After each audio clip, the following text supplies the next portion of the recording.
Folks, hello and welcome to Tavern Chat. I'm your host, Eric Tenkar, your bartender in the OSR.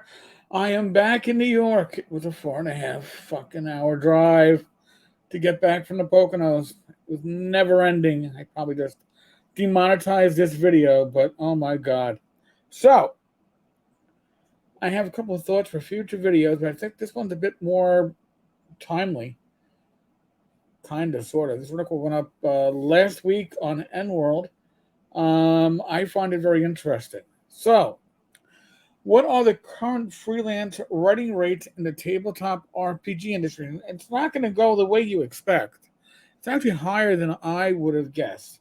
I would say that if you are a writer, you're probably going to have a better chance, if you're a prolific and good writer, a better chance of making a living, not a six-figure living, but to make a salary that you might be happy with, as opposed to an artist, especially with AI art coming into this.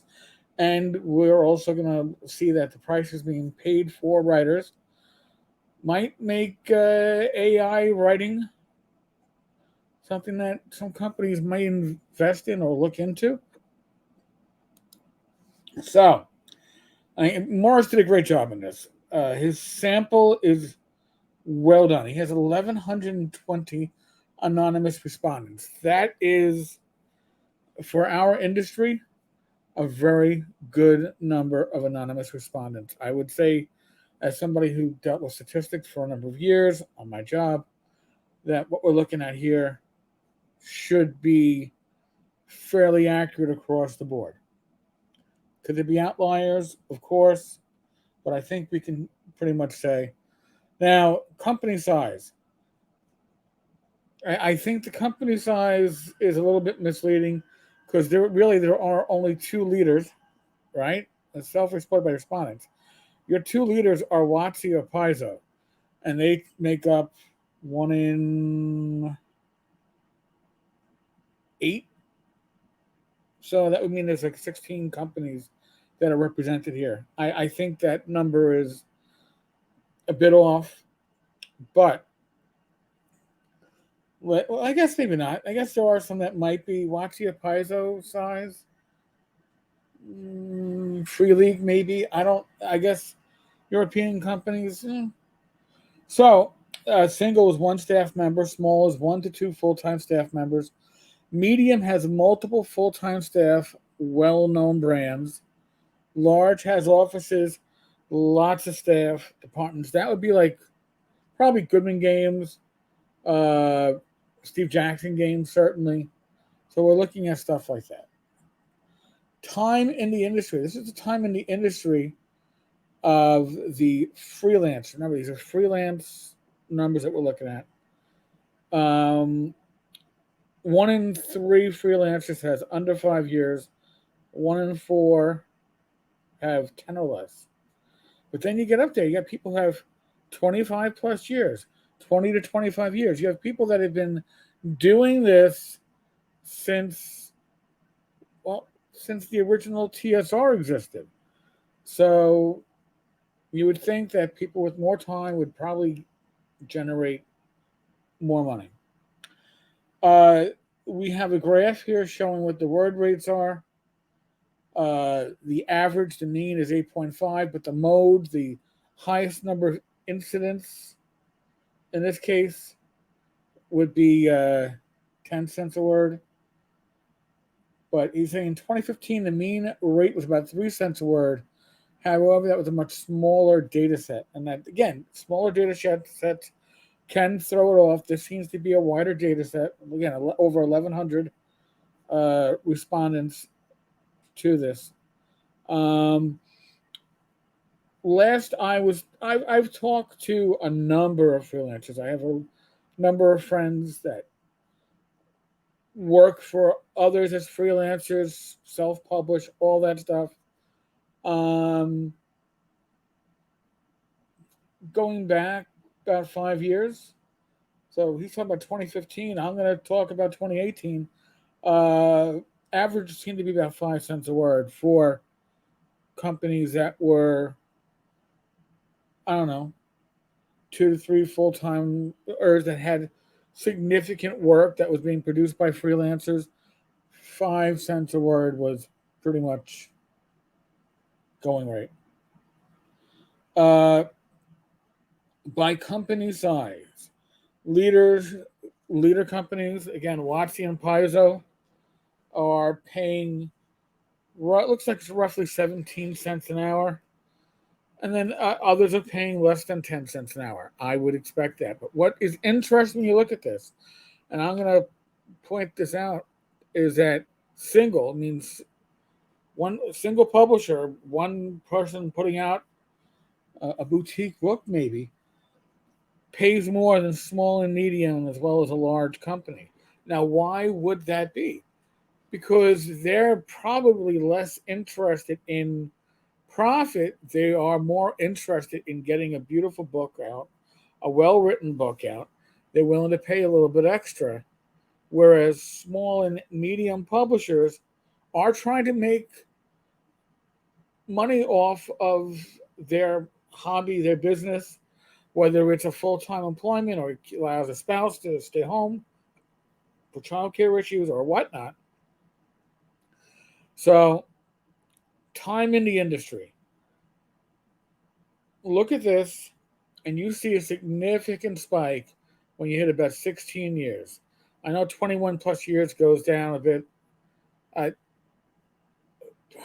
I don't know if the sampling size is large enough of the 21 plus to make it sure it's catching the right numbers. But you hit 16, you hit 11, that spike goes up. If you got under a year, if you are a rookie at creating stuff, you're gonna get paid less than 5 cents a word. Maybe that's generous, maybe that's not. But if you are somebody who wants to get your work out, you're going to take the rate that's offered, or you're going to self-publish. And again, the time in industry was only reported by about 50% of the respondents, so your sample size is a lot smaller. Rights to content. Now, this is an interesting one. No data is about 12%, so they didn't.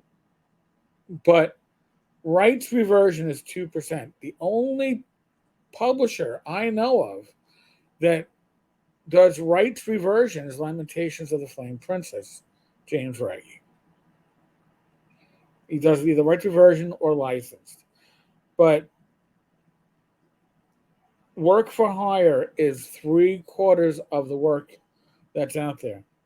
And, that is the business. Just like artists are doing work for hire, you're going to, your work is what they're buying. They're not licensing it. They're not. Rights reversion and license makes up 14%. I'm quite sure that the other or no data is probably more work for hire. They still want to indicate it, or they didn't think of indicating it. So I'll safe bet that 4 out of 5 freelance writers are doing rights for work for hire. Now, industry leaders pay about 17 cents on average, although most 21% of their jobs are 12 cents. But 20% are under 10 cents and 20% are over 20 cents. What does that mean? It means that you're less well known, you're less, probably less skilled, but certainly less of a marquee, are getting paid less. And if you are a writer who, by your very name, will have people looking at the content, you're going to get paid more. And industry leaders all do work for hire. Bam.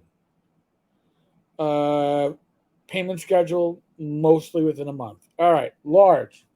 99% work for hire. Again, these companies are looking to make a business out of this. When you get to the smaller stuff, you're going to see more options other than work for hire.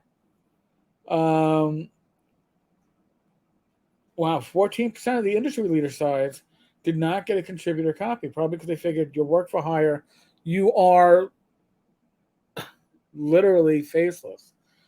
large companies almost always give a contributor copy. Um, 57% of those that I guess submitted with or work do freelance for large companies say they're doing it full time, but not all the respondents answered that field. About half. And average industry length was about 12 years. I can see that. Median average industry length was 12 years, but only 10% of the respondents answered that field that worked within that median. 92% work for hire. Now, I don't know. I guess Raggy would actually be small, right? Raggy, 80% work for hire. Again, small. So Lamentations is going to be one of those companies that is allowing you to retain rights to in some manner or form.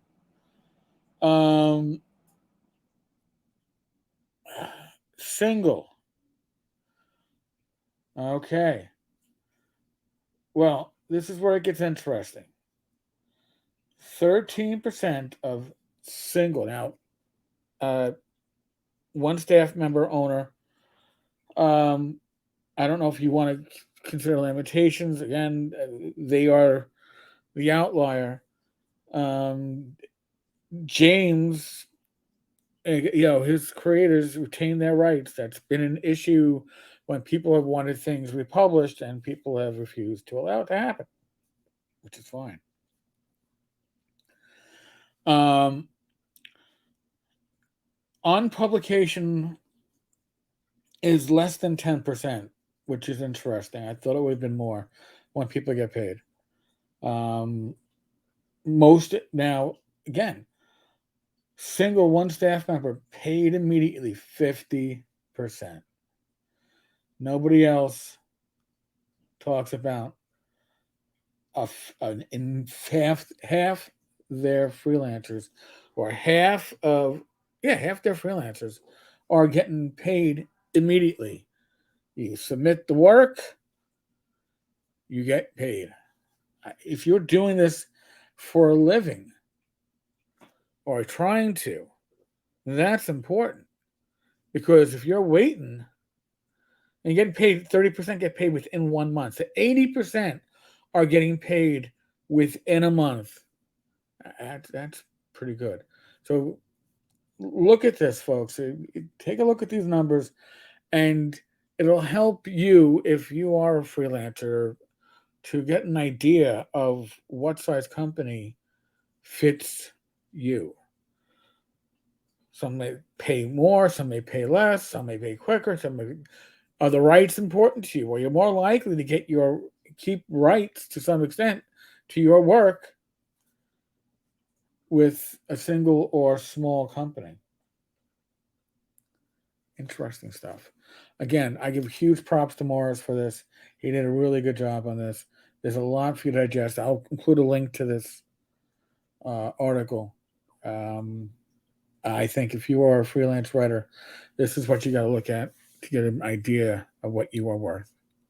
So, folks, on that note, tomorrow night there is a live stream. Myself, and it should be Glenn Hallstrom, Old Man Grognard, 8 p.m. Eastern. It's a holiday weekend. Rach and I will be around on Saturday for Gamers Health at 8 p.m. And I believe the following week we have a special guest. That'll be fun. All right, folks. On that note, be safe, be well. God bless. Roll those dice, roll them well. Oh, yeah. The DCC Mega Bundle. That link down at the bottom of the screen, that will take you to Humble Bundle. There's a huge 74 PDFs, Dungeon Crawl Classics bundle. Adventures from 3E, 5E, Dungeon Crawl Classics. Really good stuff. $25 get you 74 PDFs. Using that link will, of course, help support the tavern, and we appreciate your support. So, folks, on that note, God bless. Good night. Hopefully see you all tomorrow.